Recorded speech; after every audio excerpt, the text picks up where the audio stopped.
MRR news ప్రతి దృశ్యం ప్రజాపక్షం నినాదంతో ఆరుభవించి సుమారు 8 వసంతాలు పూర్తి చేసుకున్న శుభ సందర్భంగా 2 తెలుగు రాష్ట్రాల్లో పనిచేస్తున్న స్టాఫ్ రిపోర్టర్లకు, జోనల్ ఇన్ఛార్జ్లకు, జిల్లా కోఆర్డినేటర్లకు, జిల్లా బ్యూరో చీఫ్లకు, క్రైమ్ బ్యూరో చీఫ్లకు, 2 తెలుగు రాష్ట్రాల్లో పనిచేస్తూ ఉన్న అన్ని నియోజకవర్గాల స్ట్రింగర్లకు, MRR news digital media providers కి, ఎంఎస్ఓలకు, సబ్ ఎడిటర్స్ కి, యాంకర్స్ కి, కెమెరామెన్లకు, ఆంధ్రప్రదేశ్ మరియు తెలంగాణ రాష్ట్రాల్లో పనిచేస్తున్న సిబ్బందికి, ఎంఆర్ఆర్ న్యూస్ ఛానల్ వీక్షిస్తున్న ప్రేక్షకులకు ఇవే మా హార్దిక శుభాకాంక్షలు.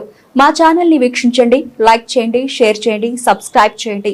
గ్రామీణ ప్రాంతం నుండి పట్టణాల వరకు ప్రతి సమస్యను అధికారుల దృష్టికి తీసుకెళ్లి సమస్య పరిష్కారానికి కృషి చేస్తూ ఉన్న ఎంఆర్ఆర్ న్యూస్ ప్రతి దృశ్యం ప్రజాపక్షం నినాదంతో ఆరంభమై నేటికి 8 వసంతాలకు చేరువలో ఉన్న ఎంఆర్ఆర్ న్యూస్ ఛానల్ అతి త్వరలో విశాఖపట్నం, విజయవాడ, గుంటూరు, చిత్తూరు, నెల్లూరు, శ్రీకాకుళం, కర్నూలు, పల్నాడు జిల్లా, విజయనగరం, బాపట్ల, నల్గొండ, హైదరాబాద్, నిర్మల్, ఆదిలాబాద్, సిద్దిపేట జిల్లాల్లో ప్రసారాలు టెలికాస్ట్ కానున్నాయని MRR news managing director M Raja తెలియజేశారు. బులెటిన్ ముగించే ముందు ఒక పొరపాట్లు చేస్తూ ఉంటాం, కానీ ఆ పొరపాట్లు సరిచేసుకోవడానికి మానవుడు ప్రయత్నం చేసినప్పుడే అతను ముందుకు వస్తాడని నా నమ్మకం. అలాంటి పొరపాట్లు సరిచేసుకోవడంలో నువ్వు పూర్తిగా విఫలం చెందావని నా ఉద్దేశం. ఎందుకంటే మీరు ఎక్కడా మారినట్టుగా నటించడంలా. ప్రజాస్వామ్యం అంటే ఏంటి? వాళ్ళ ప్రజాస్వామ్యతంగా తెలుగుదేశానికి కొన్ని పద్ధతులు ఉన్నాయి, తెలుగుదేశానికి కొన్ని విధానాలు ఉన్నాయి. ఆ లైన్లో నడవాలా, ఆ పద్ధతుల్లో నడవాలా. పార్టీకి లైన్లో నడిచినటువంటి వాడే నిజమైనటువంటి కార్యకర్త. పార్టీ లైన్ దాటి మాట్లాడేటువంటి వాడు కార్యకర్త కాదు. నేను ఆ రకంగా భావించను. పార్టీ ఇవాళ ఎమ్మెల్యే ఉన్నాడు, లేదు ఇంకా పెద్దలు ఉంటారు. మీ సమస్యలు ఏమైనా ఉంటే రండి, ఆఫీస్కి రావాలా, మాట్లాడుకోవాలా, మీ సమస్యలకు పరిష్కారం చూసుకోవాలా. అంతేగాని ఎక్కడో ఏదో ఉండి ఏదో ఒక రకంగా 4-5 తోడు కావటం, వీళ్ళ మీద వాళ్ళ మీద, వాళ్ళ మీద వీళ్ళ మీద ఈ యొక్క నిందలేసి ఈ రకమైన పబ్బం గడుపుకోవటం అనేది భావ్యం కాదని మీ అందరికి మనవి చేస్తూ, నేను ఎందుకు చెబుతున్నానంటే పార్టీ 10 కాలాల పాటు కష్టంలో ఏ విధంగా ఉన్నాం, 19 నుంచి 24లో ఎంత పని చేసాం. మేము నిరంతరం కేసుల్లో ఉన్నాం, నిరంతరం పార్టీకి పనిచేసాం, అందుబాటులో ఉన్నాం. మీరు కూడా రండి, మీరు కూడా ఉండాలా. తెలుగుదేశం అందరిది తెలుగుదేశం, ఏ ఒక్కళ్ళది కాదు. కానీ పార్టీ లైన్లో ఉండి మాట్లాడుకోవాలా, పార్టీ లైన్ దాటకూడదు. అట్లా కాకుండా మీరు ఎక్కడ పడితే అక్కడ ప్రెస్ మీట్లు పెట్టడం, ఎక్కడ పడితే అక్కడ పార్టీని మీరు బజారుకి లాగటం అనేది భావ్యం కాదని నేను మనవి చేస్తున్నా ఉన్నా. ఎందుకంటే పార్టీని ఈ రకంగా మీరు ఏం చేయాలనుకుంటున్నారు? పార్టీని బలహీనపరచాలనేటువంటిది కదా. ఇలా కన్నా లక్ష్మణ గారు ఉన్నారు, కన్నాగారు లక్ష్మీనారాయణ నాయకత్వంలో బాగానే జరుగుతుంది కదా. ఇక్కడ ఏ రకమైన ఇబ్బంది జరగట్లేదు కదా. ఏ ఒక్కళ్ళకో ప్రయారిటీ ఇవ్వటం లేదు కదా. ఆయన అందరి దగ్గర తీసుకుంటాడు, అందరితో మాట్లాడు, ఏ ఊళ్ళోనైనా సరే. అలాంటి పరిస్థితి లేదు కదా. కాబట్టి మీ అందరూ కూడా పార్టీలోకి రావాలా. ఇక్కడ ఎవరు సోడా ఎమ్మెల్యే గారు లేరు.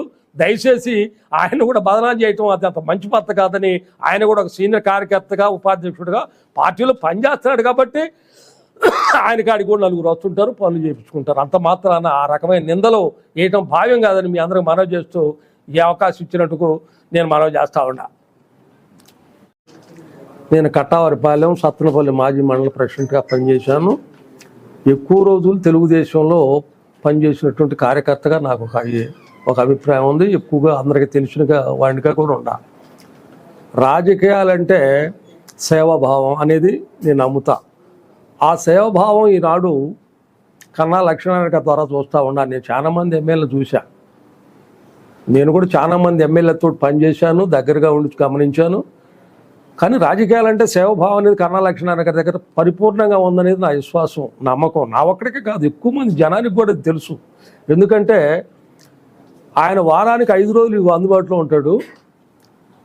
ఎవరైనా సరే ఆయన కాడికి డైరెక్ట్గా వచ్చి చెప్పుకోవడానికి, ఆయన బాధ ఏదైనా ఉంటే, ఆ వ్యక్తిగతమైన బాధలు ఉంటే చెప్పుకోవడానికి ఆయన ఓపిక ఉంది. ఎమ్మటే ఫోన్ చేసే పరిస్థితి ఉంది. సమస్యకి పరిష్కారం కూడా కనుగొనేటువంటి పరిస్థితి ఉంది నాకున్నటువంటి అవగాహన మేరకు. అలాంటి శాసనసభ్యుడి మీద మరి ఈ రకమైనటువంటి దుష్ప్రచారాన్ని నేను పూర్తిగా ఖండిస్తూ ఉన్నా.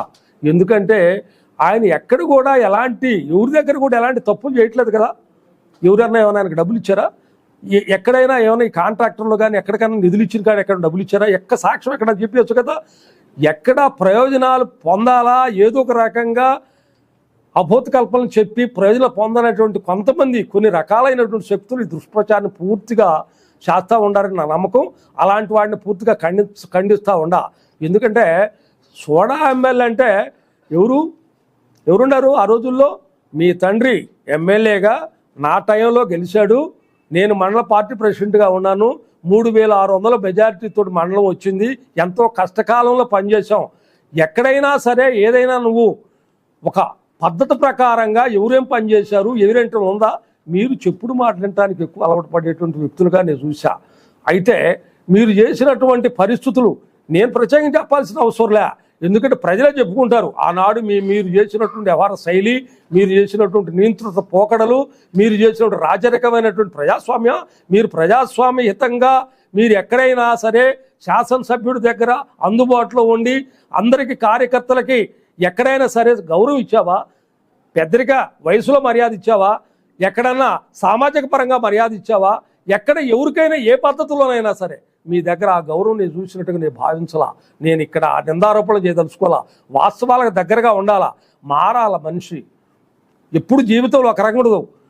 పొద్దున్నే పొద్దు పొడిచినప్పుడు తూర్పును ఉదయిస్తాడు. ఆ టైంలో సూర్యుడు ఒక రకంగా ఉంటాడు. ఆ తర్వాత మరొక రకంగా ఉంటాడు. ఆ తర్వాత మరొక రకంగా ఉంటాడు.